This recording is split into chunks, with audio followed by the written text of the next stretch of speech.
Olá, ouvinte, seja bem-vindo ao Giro Esportivo. Hoje eu, Thaís, e minha colega Maísa vamos apresentar o último podcast do ano letivo de 2024. Nesse podcast vamos falar um pouco sobre diversidade cultural, violência, formação humana, desafios e superação, tudo isso dentro do esporte. Fique à vontade e aprecie um pouco do nosso trabalho. Para começar, muito prazer. Se você ainda não me conhece, eu me chamo Thaís e agora eu vou falar um pouco sobre a diversidade cultural. Bom, ouvinte, a diversidade cultural nas práticas corporais reflete a rica variedade de modos como os seres humanos utilizam seus corpos, em atividades físicas e esportivas, lúdicas e artísticas, moldadas por tradições, valores e identidades culturais. Essas práticas expressam não apenas algumas formas de movimento, mas também significados culturais, históricos e sociais que são transmitidos de geração em geração.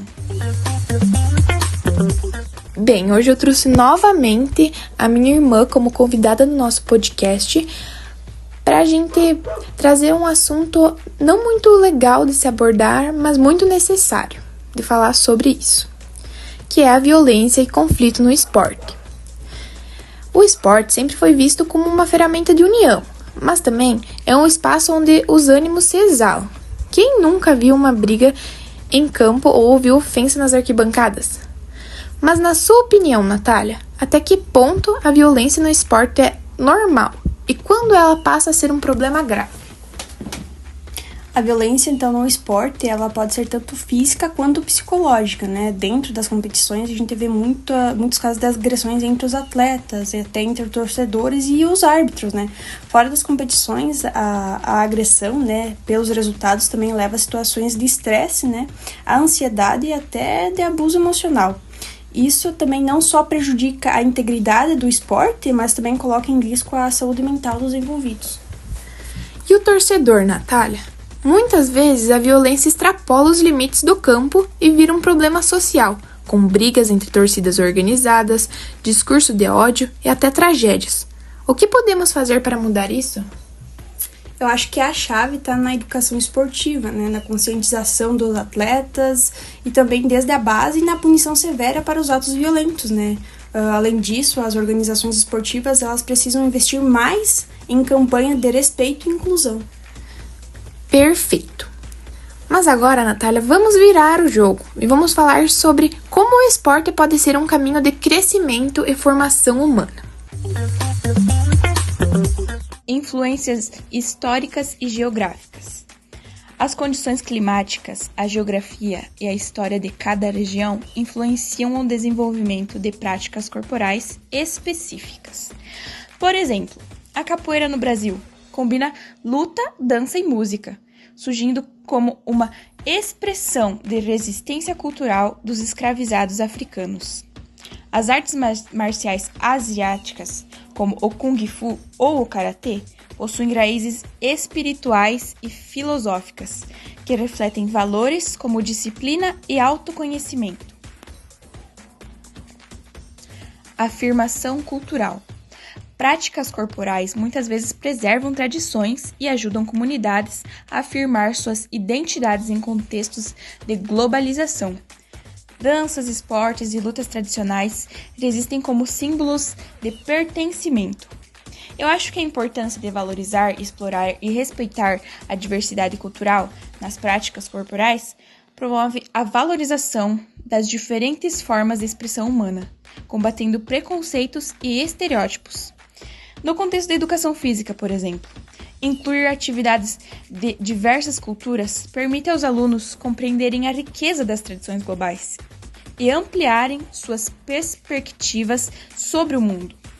Essa riqueza de práticas corporais nos lembra que o movimento humano vai além do físico. É também uma forma de contar histórias, memórias e celebrar a essência de quem somos como sociedades. Se por um lado o esporte pode gerar conflitos, por outro, ele também é um dos maiores instrumentos de desenvolvimento humano. Quantas histórias já ouvimos de atletas que mudaram suas vidas graças ao esporte? O esporte, ele também ensina os valores, né, que a gente leva para a vida toda. A disciplina, a superação, o respeito ao próximo e ao trabalho em equipe, né. Ele também ajuda na socialização das crianças e dos jovens, além de ser uma ferramenta muito importante para a inclusão social.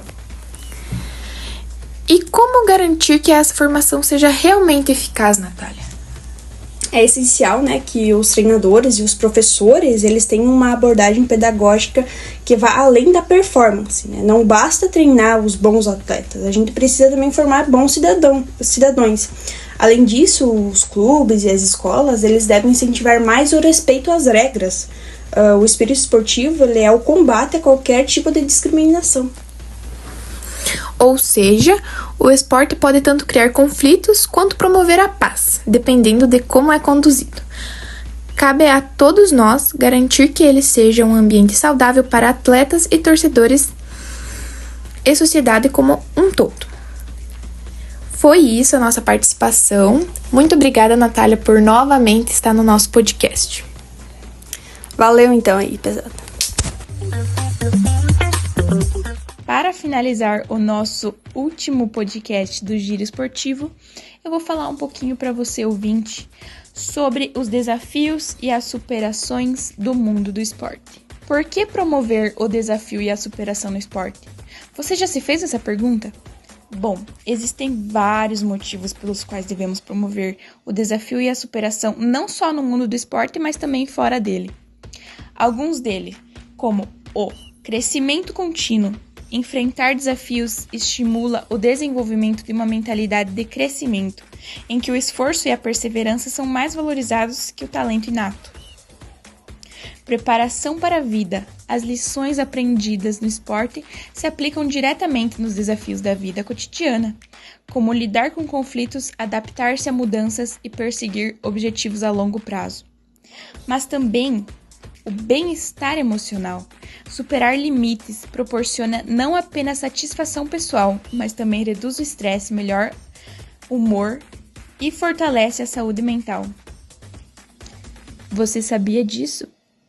Você deve conhecer Ronaldo Fenômeno, um dos maiores jogadores de futebol da história do Brasil. Ronaldo teve sua carreira marcada por graves lesões. A primeira delas foi em abril de 2000, quando ele rompeu o tendão e os ligamentos do joelho direito durante uma partida pelo Inter de Milão.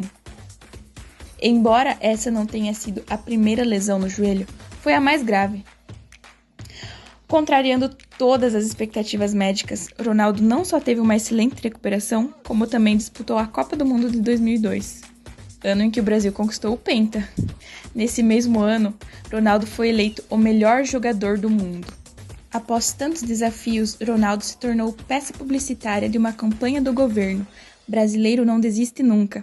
E que grande história de superação, não é mesmo?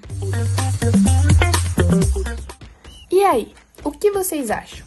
O esporte tem sido mais um espaço de rivalidade agressiva ou de crescimento pessoal? Conta pra gente nas redes sociais e não esqueça de seguir o Giro Esportivo para mais discussões como essa. Até a próxima. Beijos!